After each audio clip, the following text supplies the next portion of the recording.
I am so glad that we have Becky Fields on the podcast with us today to talk about helping our aging parents transition from independent to assisted living. Let me tell you really quickly about Becky. She uses her real estate experience to find solutions to difficult properties that may be well loved but not retail ready. She's currently writing a book to help families in this situation, and she is here to help us and those of us who are in this season of helping our parents maybe make that next step and guide us and give us all of her wisdom. Becky, I'm so glad you're here. Thank you for having me today. I'm really excited about this interview.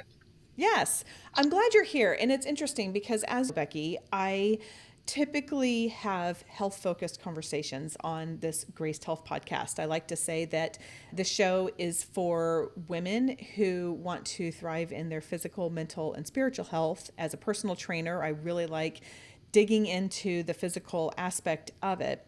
When I got your text, I realized that this is a good conversation to have, even though it may not be a clear path of relationship to those three areas, but it's something that this age group I know is going through because the age group of my women in this community are 40s into 60s and sometimes 70s.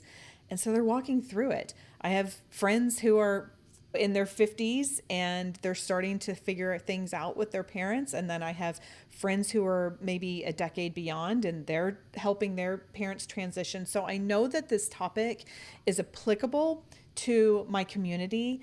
And I think you're the perfect person to bring it today. So I'm really glad that we're going to be able to talk about this, Becky. All right. Yeah, I went through this back in my 30s, my late 30s, early 40s. I My parents moved in with us when I think I was about 36, and my mother had health issues, and they lived with us for about a year. And my mother had a heart attack and passed away in my home. Oh, And wow. then my dad continued living with us for 5 more years until he passed away with cancer. So I Yeah. dealt with a sudden death in my home, and I dealt with a slow death in my home.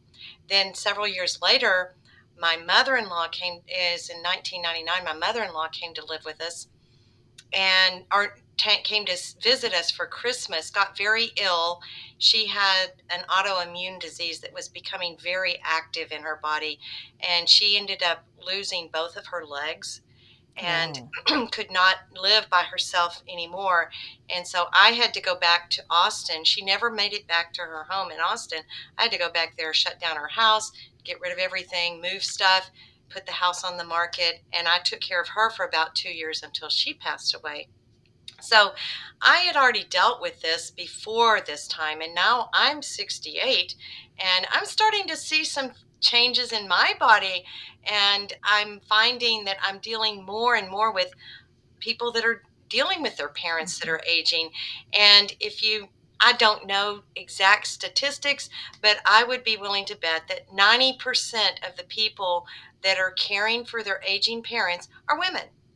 Yeah. And the men are usually busy working, and it'll either be their wife or their sisters that are taking care of their parents. It's rarely men, although I have run into a few men that did care for their parents as they aged.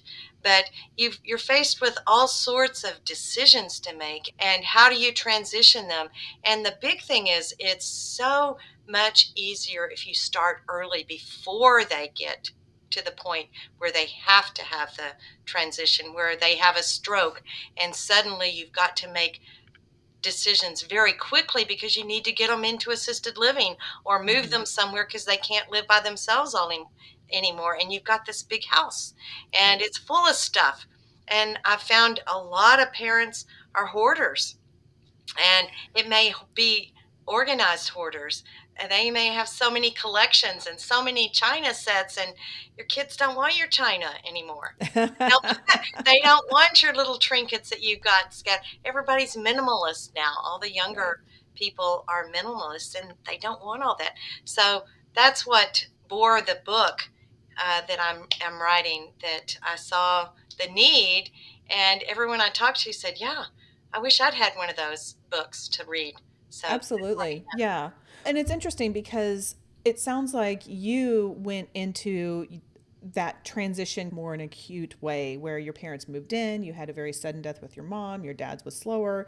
It sounds like your mother-in-law, like it was a bit more acute. But let's back up and talk about, you say it's a lot better if you can start early and before it gets to be a problem. So, walk us through what typically prompts adult children to start having conversations with their parents about housing transitions. And what are signs that families should be watching for? Because a lot of us have good relationships with our parents. We have strong parents. They raised us. And I know that this is not everybody's story, but it can be a delicate dance with our parents with when we're talking about the people who raised us to be the women that we are Right. and saying, "Mom, Dad, we need to make a change." Because and look, I will always be my kid's mom. I'm fast forwarding 30 years ish and thinking, oh, I don't want them telling me what to do. Yeah. So Yeah. talk us through like kind of those initial conversations and particularly what some signs people should be looking for. Well, things you can be looking for. Well, is one thing is downsizing. It My kids, in my case, my kids have been after me for years. Mom, y'all don't need to live in a 4,000 square foot house Mm-hmm. anymore with stairs. And it's not that I mean, I could get up and down the stairs easily, but I did notice my knees were creaking a lot more. And at some point, I would not be able to go up and down the stairs. And our kids kept asking us, why don't y'all downsize? But then I thought, I got to get rid of stuff. I got to get rid of Mm-hmm. stuff. And that's the big obstacle is that they've got this emotional attachment to their stuff. Right. And I had to get rid of my mother's baby grand piano because where we moved, I didn't have room for it. And, things that the space for entertaining, you may not have that when you downsize. But that's one thing that is just seeing do they need to get out of a house that has a two-story into a one level? Do they need to reduce the amount of stuff they have and get into a smaller space? And that's something you're just watch how they're moving. Watch, are they forgetting to take their medication? Are they forgetting things? Did they leave the stove on all night? Or Oh something like gosh. that, Yeah. Yeah. things like that that can endanger them. And then a lot of times, there's little signs you can see for medical things that may be coming that they're ignoring, and make sure you encourage them to go to the doctor to get things checked out, because sometimes they, especially men, will Mm-hmm. put it off. They Women are ignore. more apt to go to the doctor to get things checked out, and they may be diabetic, and if they're very much overweight and having trouble moving around, that can be a problem. I There was one lady that I worked with that had her mother lived in Oklahoma, and the daughter lived somewhere in another state. I've forgotten what it was.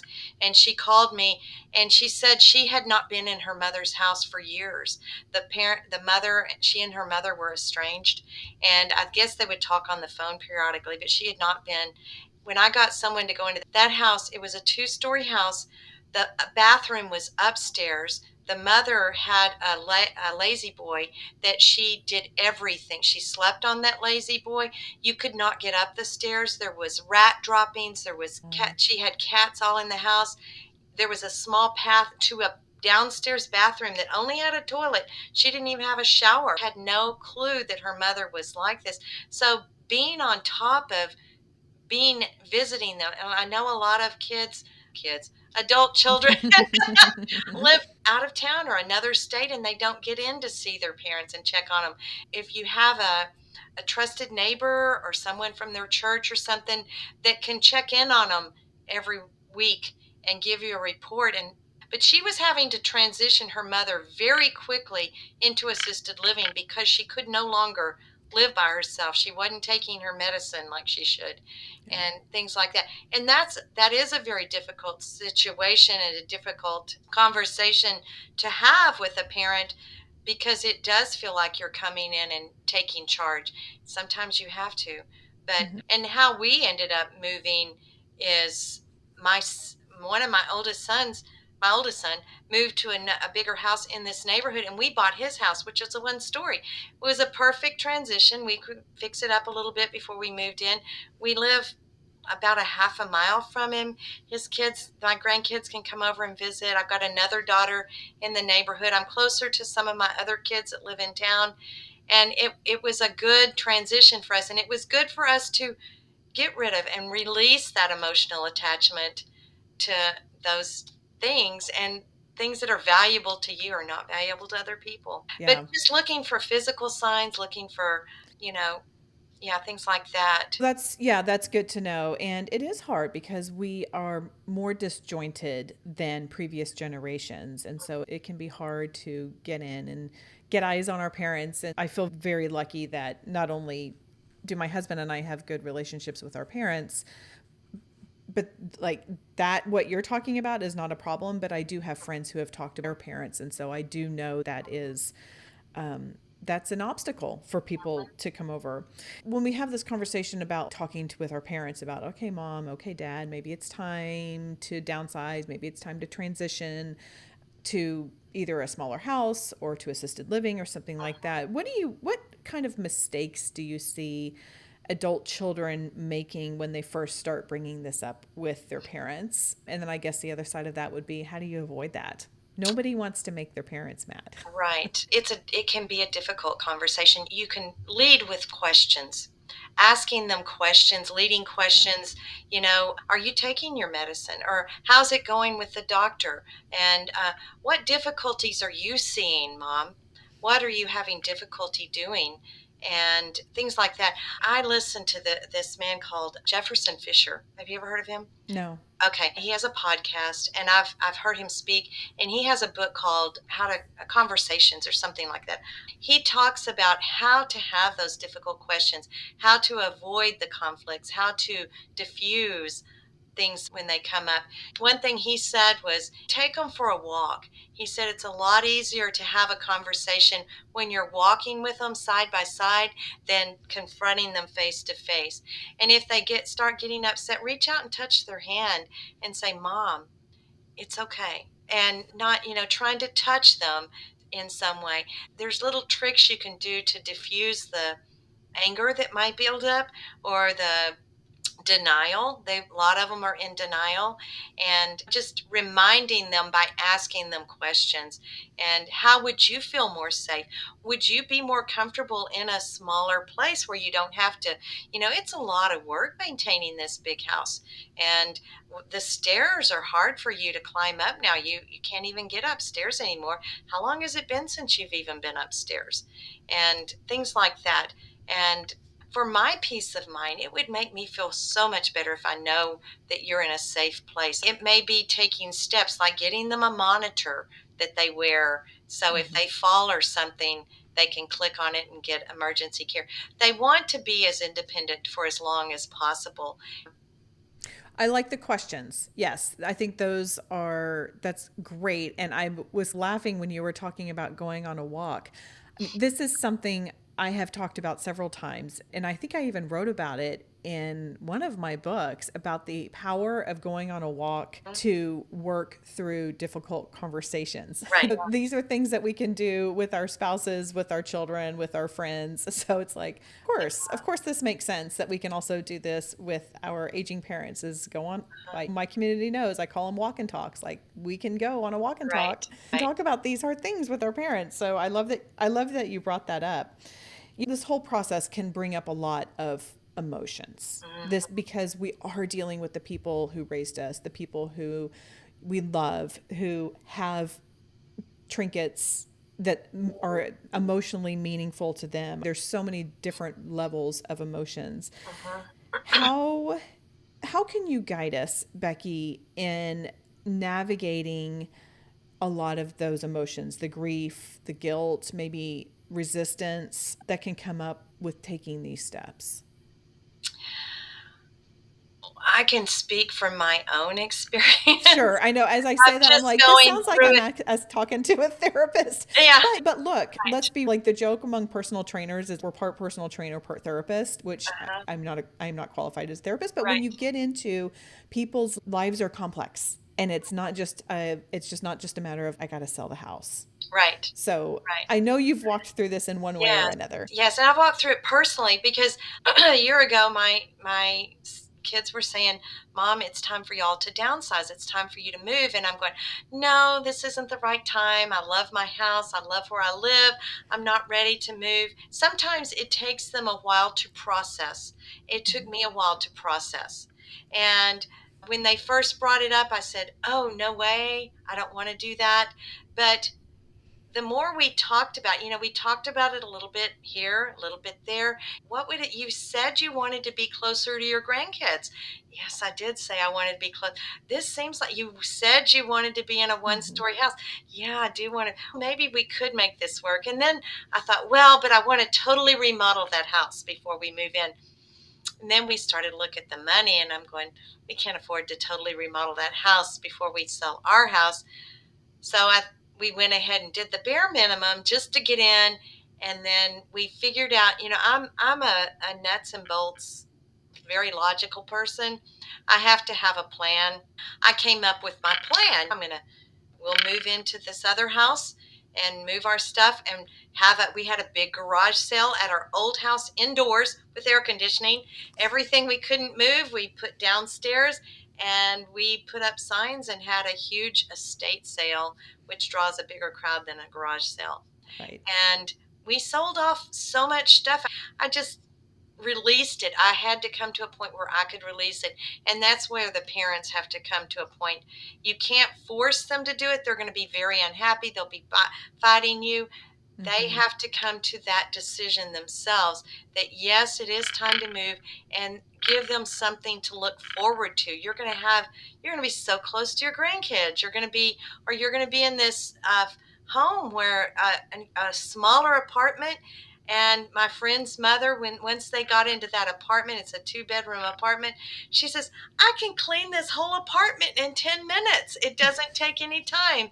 And she'd been fighting cleaning her house and keeping it clean, and now she's got this manageable place, and just taking things that you want to keep. And it is hard to find out Mhm. what's important, and there's some things that are very important that are non-negotiable. I gotta take this with me.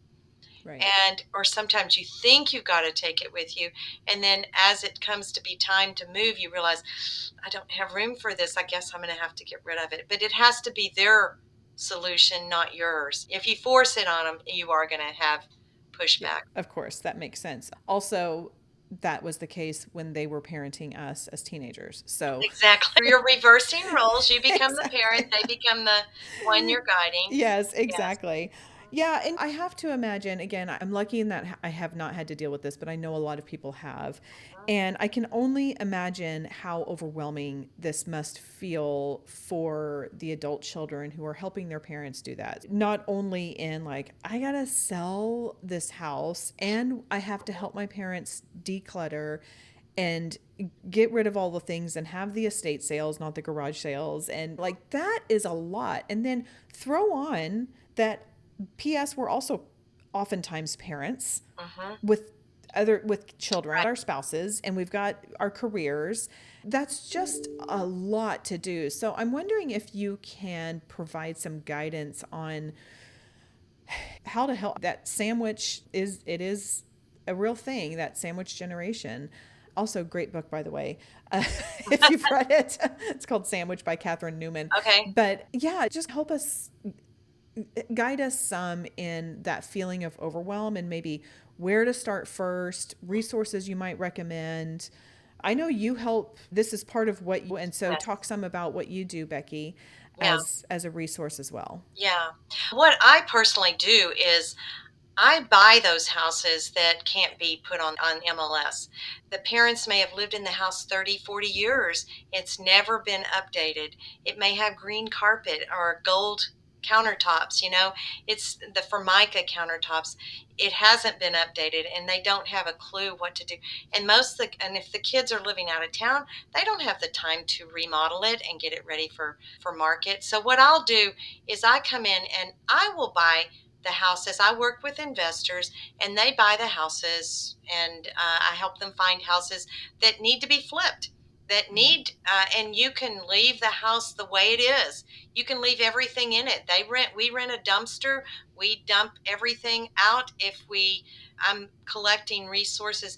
My father-in-law, when he passed away, he had, I think, 300 or 400 LP records that he had collected. Ooh, what a gold And mine for someone who but loves that back stuff. then they were all Southern gospel. Nobody wanted Southern gospel. And back then LP records were not a thing. Now they are. Wish I had them now. Hmm. But we had no clue what to do with them. But there are people that will buy them. There's people that, and all those collect little glass collectibles that you've got, mini figurines. Some of them are worth something, and some of them are, but you have to, they're only worth what you can find somebody to buy them for, Yeah. and how to sell them and all.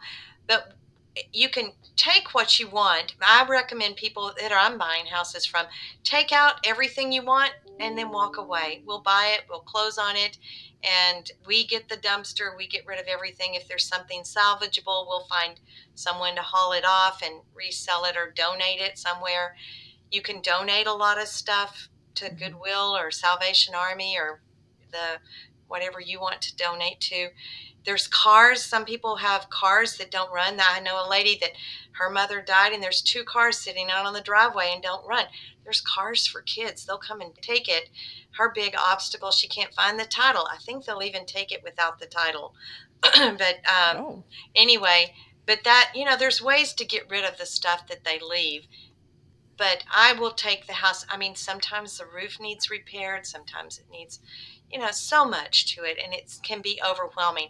That's what I do.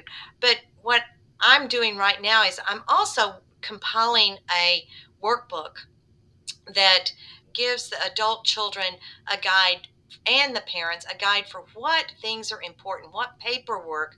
That I suggest getting a box, a file box, and if I once I get this workbook ready, put it in the front and start writing down who your banker is, who your, if you own properties, other properties.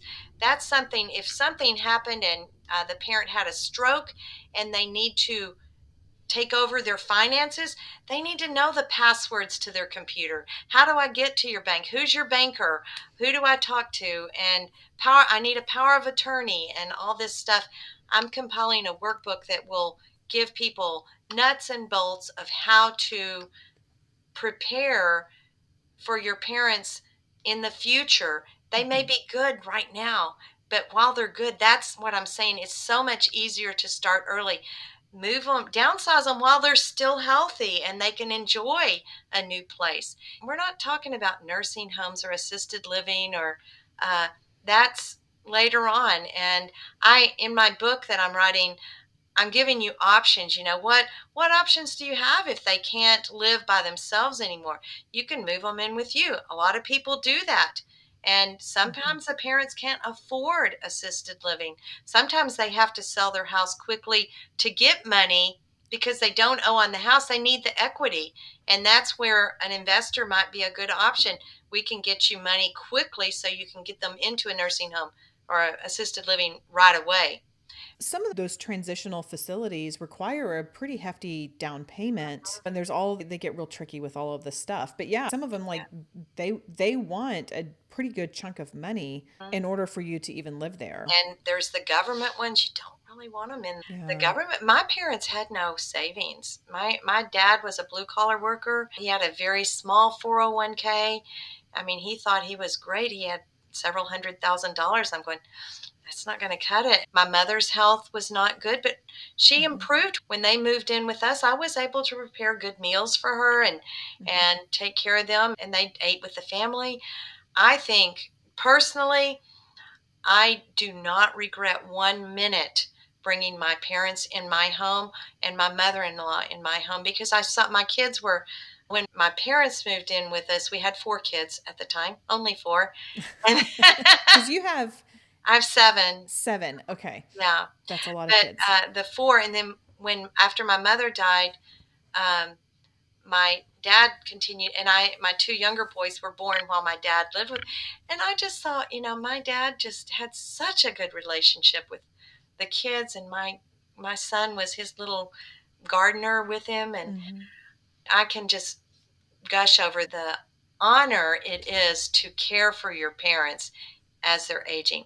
Now, that's not an option for everybody. I also have a chapter in the books of other options of assisted living and senior homes and maybe independent living apartments and things Mhm. like that, and about how much they cost. It just depends on their needs and Right. what their physical needs are as to what decision you're going to make as to where your parents will move. That's a really positive approach. And I appreciate that because I think a lot of people will think, oh God, I don't want my parents moving in with me. Mhm. But I like the perspective that you've given on that. So I really appreciate that side that you shared with your dad living. And I know that would not be everybody's case.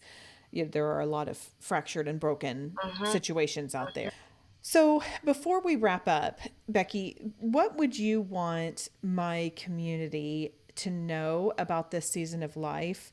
Both for those who might be like facing it soon. Oh, I've got these parents who are getting older, and then maybe for those who are in the thick of it. I see this often of just overwhelm and exhaustion of taking care of Right. everybody. So leave us with I'm not leaving, we're not saying leaving, but just give us something that this is really what I want you to know. It's communication. You need Okay. to keep the communication lines open, and prayer, and asking God for grace, because it is overwhelming at times.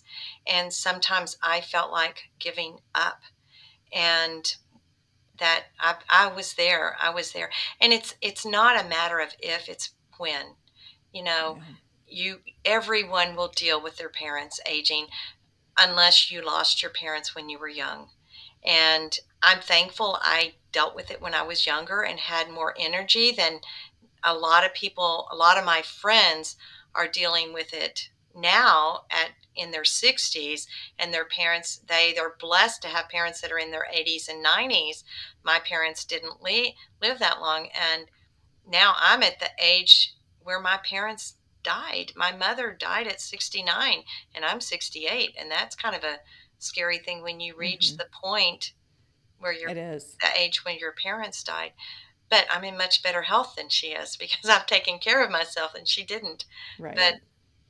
Yeah. anyway, I guess it's just the communication and keeping tabs on them, and knowing, don't think everything's okay just because they're not calling you. Because a lot of times they won't call you and tell you that something's bothering them.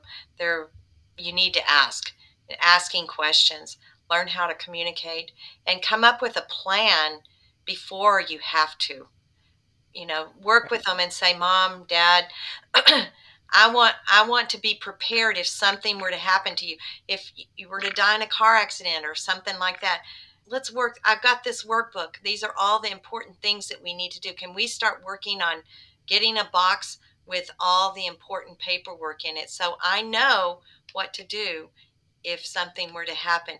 If both parents are alive, I want to be able to take care of Mom if something happens to you, or the mom, I want to be able to take care of Dad if something happened to you. Just put the focus on the other parent. They're helping you care for them, Mhm. things like that. It's funny as you're talking, it reminds me of a conversation I had with Dr. Soraya Estes, who's an audiologist, and a lot of these same themes of helping them focus on the other person, because we talked a lot about how to help a loved one with hearing loss. And she was educating us about the communication is you don't hear your grandchild when they are talking to you or something like. And so it's more of the emotional connection and how it's going to impact other people. So it's interesting that I'm seeing kind of themes among what you were saying and then also what she was saying. Okay, so that's all good. Becky, you have mentioned two different things that I think might be interesting to our community. Number one is the workbook, and number two is the services that you provide with buying the homes and just taking that overwhelm away. Tell people how they can get the workbook when it comes out, and also how they can work with you and where to connect with you. You can find me on the web. I'm grandmahousebuyer.com. Okay. I've got 17 grandchildren with another one due in December. And so I changed my persona to be the grandma house buyer. I'm a Yeah. grandma that buys houses. So grandma house buyer. And then also, if you're interested in my book, you can find that at daughtersofnaomi.org. I am also in the process of collecting stories. If you've got a story of caring for an aging parent and how God worked through that story, I would love to talk to you and collect your story. For I'm writing my book, Daughters of Naomi. That's separate from the workbook. But Daughters of Naomi is walking, it's written to women that are caring for aging parents and the process. Now, my other workbook will be nuts and bolts. It more Okay. appeals to the men because they want to know exactly, just tell me what to do. But Sure. the Daughters of Naomi deals more with the emotions with women. All right. And Becky, I've got a few questions I ask all my guests. One is I love learning about people's tattoos because I have found that when someone decides to put something on their body for the rest of their life, they often have a meaning behind it. So I was wondering if you have a tattoo, if you would mind sharing what it is. And if you don't have one but had to get one, what would it be and where would it go? That is so funny. I just got back we went to Hawaii for our 46th, no, 45th anniversary. And my husband and I were sitting there eating ice cream. We were right in front of a tattoo shop and we're looking at all the tattoos. Oh, funny. Did And you get one? I did not get one. No, I do not have a tattoo. I think my kids would freak out if they thought I had a tattoo. But I think if I were to get something, it would be like a little cross or something on my ankle or like that. I'm not, you know, Nothing too nothing, much. not my whole arm. Which is, I'm aging, and I've seen these women that have got tattoos as young people and all over their back, and how wrinkled it It's is. different than it was. Yeah, that's been one of the reasons why I haven't gotten Yeah, anything. yeah. I'm just Yeah. not. I don't like the needle. I've got my ears pierced, one piercing, and that's it. I don't like Yeah, yeah. needles. No, I appreciate that. I appreciate that. Okay, we've talked about where people can connect with you, and so I'll say it, but I'll also put it in the show notes. But they can go to grandmahousebuyer.com and then also daughtersofnaomi.org. Any other place for people to connect with Well, you? I'm on Facebook. Grandma House Buyer is on Facebook. Facebook. And Okay. I'm in the process of starting a private group for Daughters of Naomi. I do have a Daughters Naomi Facebook page, but I want a private group that's just for people, women that are actively caring for parents or have cared for parents or a loved one. And it's more like a support group. And I want to do a Facebook Live once a week. It may be after the first of the year before that gets going, but that's something I would be invitation only or somebody would recommend it. And that's not selling anything. All it is just a place you can vent, because sometimes you need a vent place. Right. And I would recommend also, that was something I forgot to mention, have a community that you can talk to, and other women that are going through something similar or have gone through that you can talk to. Yeah, that's a great final recommendation. Okay, so you get to have the last word as a guest on the show. What is the one simple thing that you would like us to remember about our conversation? It can be big or small, but just one simple thing to walk away with. I love to talk to people. If you want to talk to me, contact me. You can email me or contact me through my website, message me on my Facebook page. I've got lots of friends. Okay. And yeah, I love to connect. I would love to get your story. And I have an idea of another book, the stories from Naomi's daughters. That's what it is. Mm, Stories from Naomi's daughters. My book is based on the book of Ruth in the awesome. Bible. Okay. And I forgot to ask, do you have a meaningful Bible verse that you'd like to share? My life verse is Proverbs 3, 5, and 6, which is a lot of people's. God gave me this verse back in college, and I have clung to it. It's trust in the Lord with all your heart and lean not on your own understanding. In all your ways acknowledge him, and he will direct your path. I had it on my wall, framed on my wall, and as you walk through life, even this season of life, you have to trust God every day that even though you don't understand what's going on and why it's happening, God has a plan, and we just have to trust Him. Amen. That's so good. Okay, that is all for today. Go out there and have a graced day.